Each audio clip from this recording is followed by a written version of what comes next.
제품 쪽 상위 노출은 다 이런 식으로 접근을 하시면 돼요. 뻔한 제품 스펙 나열하면서 작성된 글은 더 이상 가치가 없어요. 그 정도 정보는 조금만 찾아봐도 그냥 가장 많이 다루는 블로그 주제가 무엇일까 생각을 해보니까 단연 제품 리뷰를 많이 다루지 않을까 싶더라고요. 병원도 그렇고 IT나 인테리어 주제도 그렇고 오늘 설명드리고자 하는 제품 리뷰 상위 노출 방법이 뭐 비슷하긴 하겠더라고요. 그래서 오늘은 블로그를 통한 제품 리뷰 상위 노출하는 방법을 좀 자세히 다뤄보려고 합니다. 자, 쇼핑 커넥트 정말 많이 하시는데요. 제품별 링크를 발급받은 후에 네이버 클립이든 유튜브든 인스타든 알아서 활용하시면 되겠지만 저는 블로그에 대해서만 블로그를 통한 쇼핑 커넥트 수익화하는 방법은 두 가지 방법을 할 수 있다고 볼 수 있는데요. 첫 번째가 홈판 노출인데 이슈성 글을 작성함으로써 홈판에 노출시키고 다량의 유입을 만들어서 쇼핑 커넥트 수익을 발생시키는 구조라고 할 수 있죠. 다만 홈판은 아무 생각 없이 네이버 메인을 이렇게 내리다가 하고 유입되는 경우가 대부분이라 쇼핑 커넥트에 대한 링크를 글 곳곳에 깔아둬도 전환율이 높지는 않아요. 대신 트래픽이 뻥 튀다 보니까 높은 애드포스트 수익까지도 기대를 할 수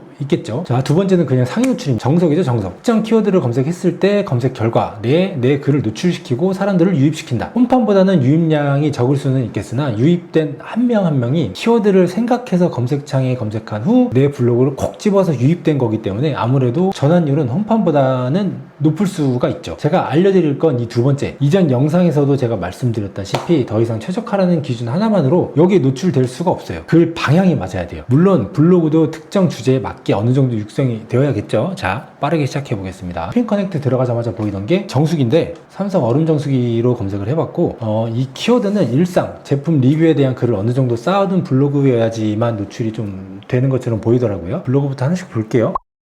장그림, 이 블로그 같은 경우에는 얼음 냉장고에 대한 내용이죠. 우리는 삼성 얼음 정수기를 검색했는데 얼음 냉장고의 얼음 정수기에 대한 내용으로 작성된 글이에요. 얘가 왜 노출된 거야 생각하실 수도 있지만 우리야 삼성의 얼음 정수기 딱 하나로만 생각을 하지만 네이버는 삼성 그리고 얼음 정수기 이 키워드를 상당히 넓게 바라보고 있어요. 삼성 얼음 정수기 하나로 바라보는 게 아니라 삼성 얼음 정수기 넓게 바라보고 있는 거죠. 이 글을 보면은 삼성 있죠?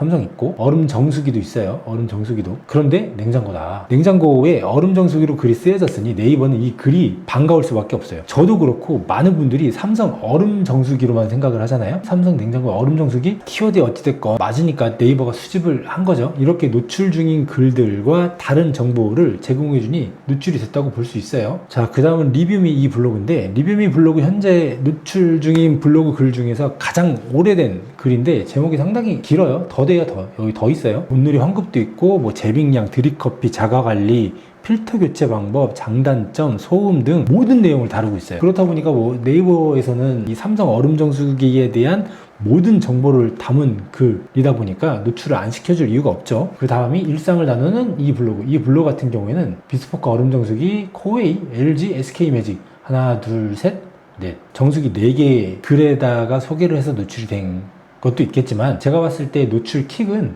재빙량 같아요. 재빙량. 얼음 정수기에 있어서 재빙량은 중요하잖아요. 그렇다 보니까 재빙량을 다룬 글이다 보니까 네이버에서 노출을 시켜준 것 같아요. 에롱 블로그 같은 경우에는 삼성 얼음 정수기에도 여러 모델이 있을 거잖아요. 삼성 얼음 정수기 모델명으로 콕 집어서 노출된 걸로 보여집니다. 2등글 엄마가 적는 이 블로그 같은 경우에는 아래 글에서 아무도 다르지 않은 2개를 다루고 있어요. 그 2개가 무엇이냐? 삼성 하면은 비스포크를 들고 왔고 내돈내산을 들고 왔어요. 이 밑에서 그 누구도 다루고 있지 않은 주제를 제목에 넣었고 그 주제로 원고를 꾸렸더니 2등에 노출이 됐다고 볼 수 있죠. 저는 노출되는 방법, 왜 노출이 됐는지에 대해서만 파악이 가능하지 왜 1등이고 왜 2등이고 왜 3등인지 이런 거에 대한 분석은 사실 좀 정확하지 않을 수가 있어요. 왜 1등인지는 모르겠는데 왜 노출됐는지는 보면 또 알겠더라고요. 어떻게 보면은 정수기 쪽에서 좀 중요한 포인트라고 할 수 있는데 정수기 하면은 이 배관이 생각보다 좀 중요하더라고요. 왜 그러냐? 정수기 배관을 사람들이 찾아보는 이유가 정수기에서 온수가 나오잖아요. 온수가 흘러나오는 그 물이 플라스틱이냐 그렇지 않은 배관이냐에 따라서 좀 사람들이 선택하는 게 좀 많이 달라지나 봐요. 플라스틱 배관인 경우에는 온수를 따라냈을 때 미세 플라스틱이나 플라스틱 그 열을 고스란히 받아서 컵에 들어오고 그걸 내가 마신다는 생각 때문인지 예전처럼 그냥 일반 배관으로 된 그런 정수기보다는 스테인리스 직수관, 스테인리스 배관이 되어 있는 정수기를 찾는 분들이 좀 많은 것 같아요. 이분 같은 경우에는 오늘의 사진 같은 경우에는 지금 얼음 정수기도 들어가 있고 삼성도 들어가 있고 우리가 노출하고자 하는 키워드 분명 다 들어가 있고 스테인리스 직수관에 대한 내용 그리고 가격 분석에 대한 내용을 넣기 때문에 상단에 노출이 된 된 걸로 보여집니다. 자, 현재 노출 중인 글들이 제공하지 않는 정보를 제공하는 건 맞지만 그렇다고 아예 다른 글을 제공해야 되는 거는 아니에요. 그 키워드에 대한 큰 틀은 유지하면서 다름을 얹어서 노출에 접근해야 되는 거예요. 만약 삼성 얼음정수기 키워드에 제가 작성을 해서 노출을 시킨다면 삼성 얼음정수기 치명적 단점 3가지라던가 또는 삼성 얼음정수기 사이즈 24평 아파트 주방이 괜찮을까? 라던가 더 깊게 생각해보면 다른 게 더 나오겠지만 지금 잠깐 생각해봤을 때는 그 정도로 좀 작성을 해볼 수 있다 라는 생각이 들고 삼성 얼음정수기 키워드 몇 번 넣고 몇 자 채우고 사진 넣으면 노출되는 시기가 아니에요. 이제는 그렇게 노출 안 돼요. 진짜 안 됩니다. 자, 이번에는 인기글이 아닌 이렇게 인기글이 없죠. 이렇게 적용된 키워드인데 똑같아요. 로직 자체가 아예 하나로 통일되다시피 해서 이렇게 적용된 키워드도 검색 시 없는 내용, 아무도 제공하고 있지 않은 내용을 제공해야 노출이 돼요. 또 하나씩 글을 뜯어서 보면은 자, 이 지인리빙 이 블로그가 여기에 노출이 된 거는 쿠쿠 브랜드의 에코웨일 큐브라는 음스 처리기 후기 라 노출이 된 것 같아요. 사용 후기죠. 브랜드명도 들어가 있고 모델명도 들어가 있고 이걸 넣었다고 해서 노출이 되는 건 아니지만 얘가 진입을 했을 때는 이런 식으로 작성된 글이 없었기 때문에 이 글이 노출됐다라고 보셔야 돼요. 자, 내용 75 이 블로그 같은 경우에는 노출된 이유는 좀 명확하게 보이긴 해요. 미생물 음식물 처리기와 건조분쇄 음식물 처리기를 비교했어요. 네이버 입장에서는 이 글을 수집을 안 할 이유가 없는 글이에요. 분쇄 음식물 처리기를 검색하는 사람들 모두가 분쇄 음식물 처리기를 사야지 라고 해서 검색하는 사람도 있겠지만 분쇄 음식물 처리기를 살까 미생물 음식물 처리기를 살까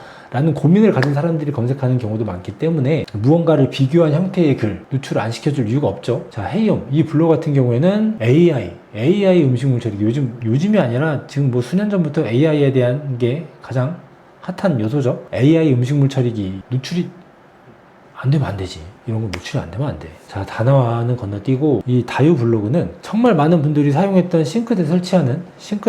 싱크대에 직접 설치하는 음식물 처리기와 분쇄형 음식물 처리기를 비교했어요. 요거는 제가 그 밑에 여기 내용 75의 글이 노출된 이유와 비슷하다고 보시면 돼요. 지금 싱크대 음식물 처리기와 건조 분쇄형 음식물 처리기에 대한 비교 형태의 글을 작성을 했죠. 이 글도 네이버가 수집을 안 할 이유가 없습니다. 마지막으로 이 블로그는 세수하면 이병헌님 블로그죠. 메이저 블로그죠. 이병헌님 블로그인데 블로그가 진짜 좋아요. 블로그가 진짜 좋고 근데 블로그가 좋아서 노출이 된 게 아니라 글을 잘 써서 노출이 된 거예요. 글을 잘 써서. 이전 영상에서 네이버가 노출시켜주는 글 방식에 대해서 설명을 드렸죠. 어떻게 보면 이병헌님 글이랑 내용7호님 글이랑 비슷하다 할 수 있는데 내용7호 글은 1대1대1 비교글이고 그리고 본문을 보면 읽기 어렵게 되어 있어요. 글을 서포트 해줄 사진이 좀 부족하고 이병헌님 글은 들어가서 보면은 깔끔합니다. 내용 모바일로 봐도 이 글이 길지 않아서 읽기 편하게 되어 있더라고요. 근데 역시나 단순히 깔끔하게 써서 노출이 됐냐 그것도 아니에요. 미생물 음식물 처리기와 비교를 해서 노출이 됐다고 보셔야 돼요. 여기서 미생물 제가 분쇄형 음식물 처리기 키워드를 다룬다면 저 같은 경우에는 다름을 줘야 하니까 쇼핑 커넥트에서 미닉스가 아닌 다른 브랜드를 찾을 것 같아요. 그게 좀 보니까 쿠쿠가 있더라고.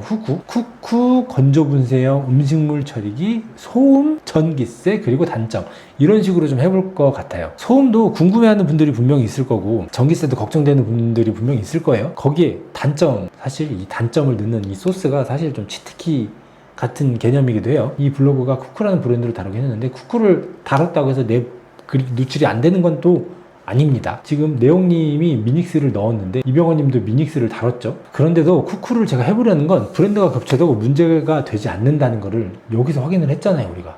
그쵸? 제목에 노출 키워드를 분명히 넣었고 소음과 전기라는 주제를 제목에 넣어서 다름을 명확히 했기 때문에 해볼만 하다라는 생각이 들더라고요. 제품 쪽 상위 노출은 다 이런 식으로 접근을 하시면 돼요. 뻔한 제품 스펙 나열하면서 작성된 글은 더 이상 가치가 없어요. 그 정도 정보는 조금만 찾아봐도 그냥 네이버 AI가 알아서 알려주는 수준이죠. 그런 거를 또 블로그에서 다룬다? 쓸 필요가 없는 거예요. 이 키워드를 검색한 사람이 얻어갈 수 있는 좋은 정보를 제공해줘야 노출이 돼요.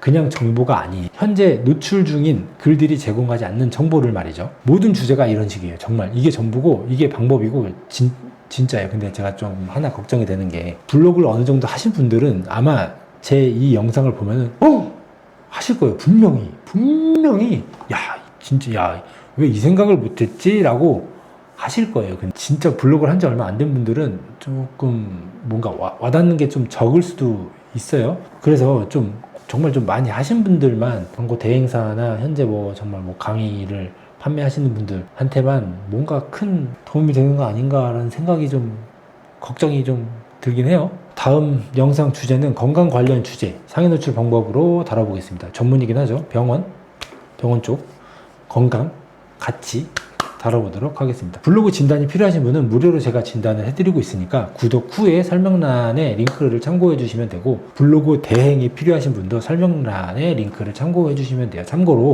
개인의 블로그를 대행을 하지는 않아요. 사업체의 블로그를 대행을 하는 거지 개인의 블로그를 대행하지는 않습니다. 제 첫 번째 영상은 망했다고 했죠. 두 번째 영상은 좀 많은 분들한테 노출이 되고 있는데, 이번 영상도 이제 막 블로그를 하고자 하시는 분들에게 많이 닿았으면 좋겠습니다.